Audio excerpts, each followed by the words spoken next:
ये अपने ज़हनों से ये बात निकाल दो कि जी अमीर मोहतरम से वहां बात करके आप किसी और के जरिए आप बयान भेज दोगे, हम चले जाएंगे, बच्चे लगते हो।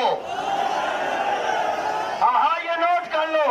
आप बताओ, आप वापिस जाओगे बगैर अमीर के? जब सबका सब पुरअज़्म है, जब सब के पाए सुबात में अभी तक लफ्ज़िश नहीं आई, तो फिर ये शोरशा छोड़ना कि जी वो आ गए, जी फलाना आ गए, जी ये आ गए। हम अल्लाह से डरते हैं, बस हम अपने मिशन से वफादार हैं। ये एक दो पुलिस वालों के लिए आप अपने मिशन को खुदारा कुर्बान न करें। ये आपको उलझाना चाहते हैं।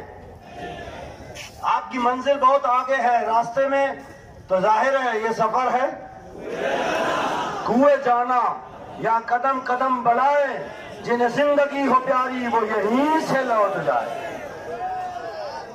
अल्लाह ताला हम सबका हामी और नासिर है। मुज़ाकरात चल रहे हैं, मुज़ाकरात की वजह से अमीर मोहतरम का हुक्म था, जिसकी वजह से आज हम रुक गए। जैसे ही मामलात हल होंगे, अमीर मोहतरम बशमूल लीडरशिप, किसी एक को भी नहीं, तमाम लीडरशिप, और ऐलान करेंगे अमीर मोहतरम। उनके ऐलान के बाद हम इंशाअल्लाह वापस जाके बाबा जी अलैहि रहमत का उर्स मनाएंगे।